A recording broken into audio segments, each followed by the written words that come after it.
So far we've talked about the fact that if you want to stay younger looking, but you won't really be younger, you have to avoid the sun.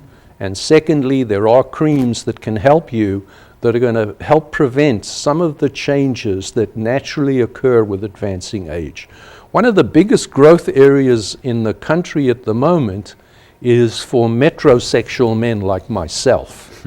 I love going to buy creams. I'm sort of a fanatic about trying to do what it takes to keep my skin more youthful, but more importantly, actually for me, is to prevent cancers. What do you do, and what do you recommend for a man who wants to keep looking healthier? Yeah.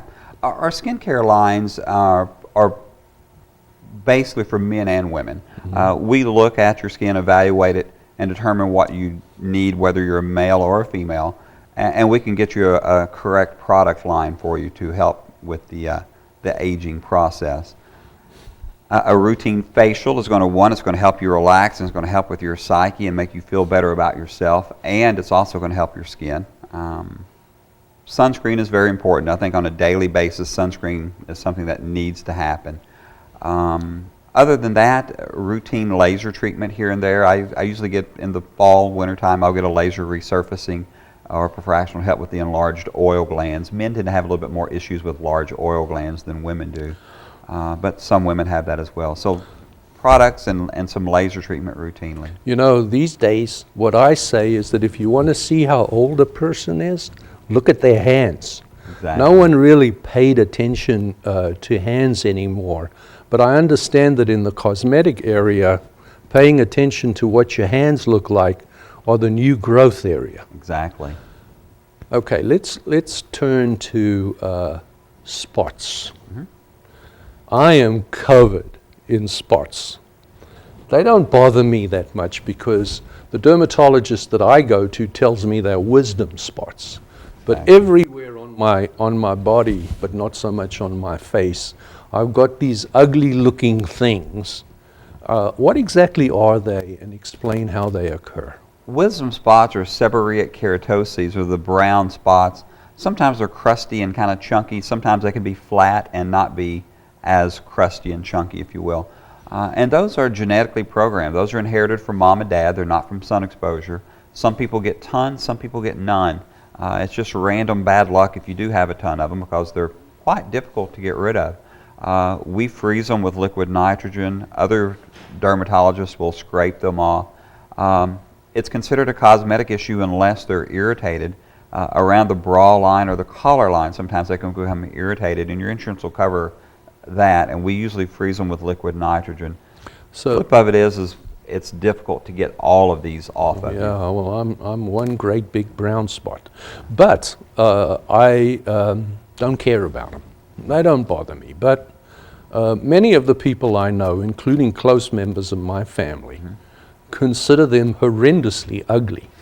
And go to the dermatologist maybe 2 or 3 times a year to have new ones frozen off. It's that simple. You just take liquid nitrogen, you squeeze them, and then they die, and they just fall off.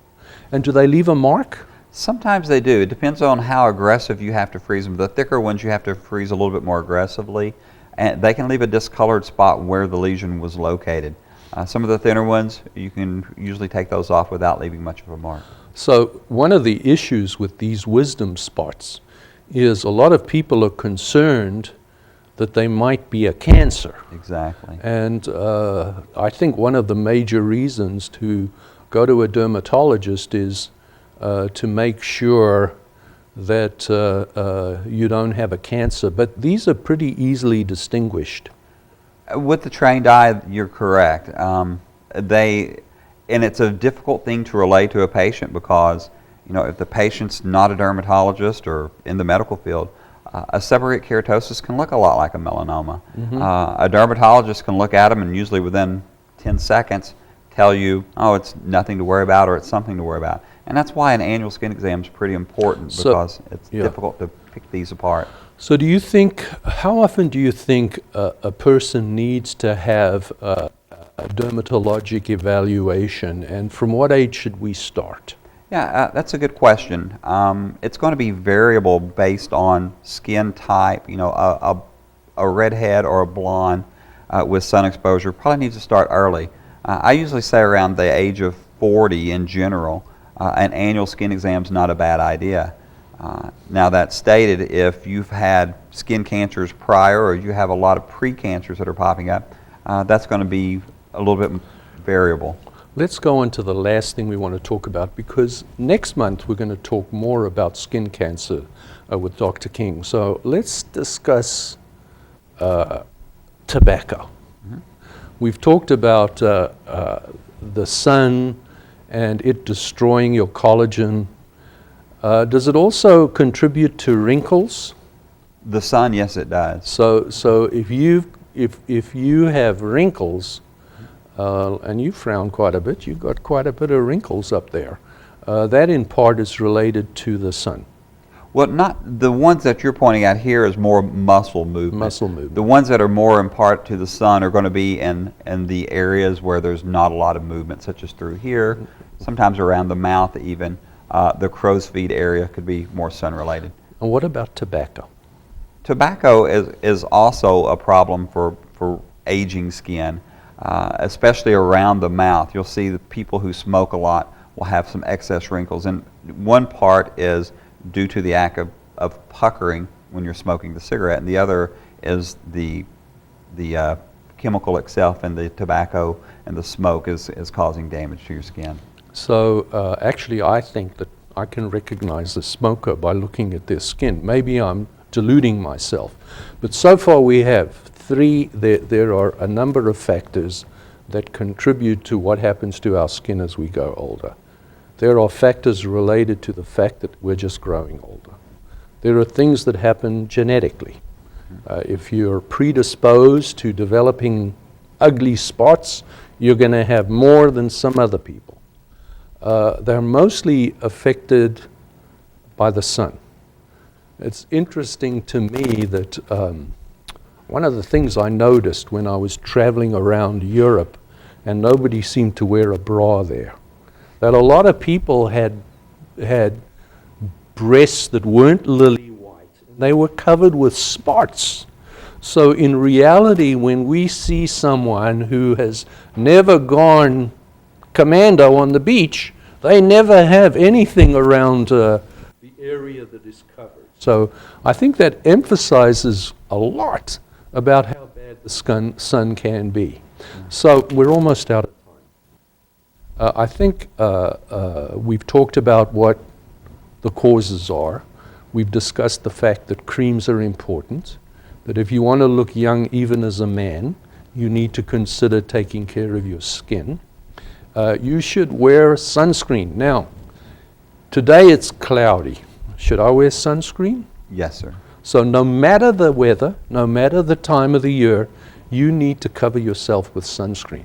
Actually, I spray sunscreen over my head because I've got lots of little bald spots there, and of course, sun and beneath your hair is pretty important.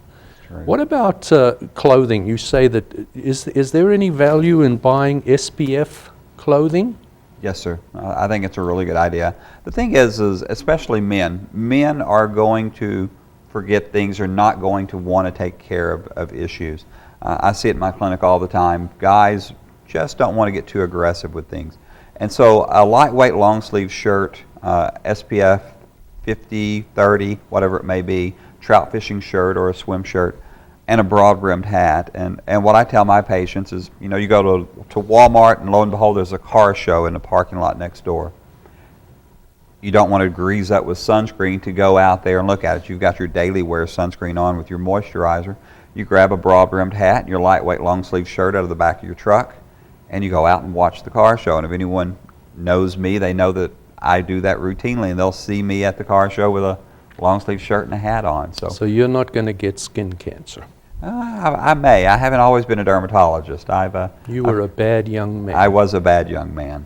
Well, I think that lastly, once again, we're going to discuss this in far greater detail in a future episode. But how in the world do you choose a sunscreen? I mean, everybody says, look at the SPF. Do I really need an SPF 70 or 100? No, you don't. SPF 30 or greater. SPF 30 is going to block about 97% of sun's rays. And beyond 30, you're really not getting too much more benefit. You're just tinkering with 1 or 2% increase over the 97%. So SPF 30 is perfectly fine. If you want to get an SPF 100, you can, but don't spend double the money to get it. It's not doing you any better than a 30. I have heard, and I don't know whether you agree with this, that most people don't put on enough sunscreen. That's correct. And I use an SPF 50 because I'm sure I'm not putting on enough. Does that make a difference? No, SPF 50 is not going to be much better than But 30. if I put on the same amount of 50 on my face as compared, and I put a little less than I should, is the 50 going to protect me more? If you put less 50 on than you would the 30? No. Not necessarily, no. You still don't have the adequate coverage. If you think of the 30 as blocking 97% of the sun's rays and the 50 is going to block 97.2% of the sun's rays, there's minuscule difference in the two. And if you don't have enough on, you don't have enough on. So, Dr. King, after listening to this show, I suspect that everybody out there is going to say, how can I get hold of this King dude?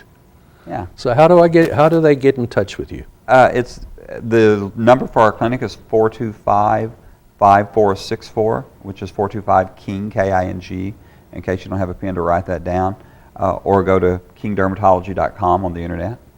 And how long does it take to get an appointment with you? Yeah, right now we're slightly backlogged. The good news is I do have a partner joining on August the 3rd. Good for and you. so we should be able to accommodate people a little bit more quickly than we have in the past. If it's an urgent need, we usually get people in pretty quickly. We'll put you on the wait list and get you in as quickly as we can. So in summary, take care of your skin. Don't smoke.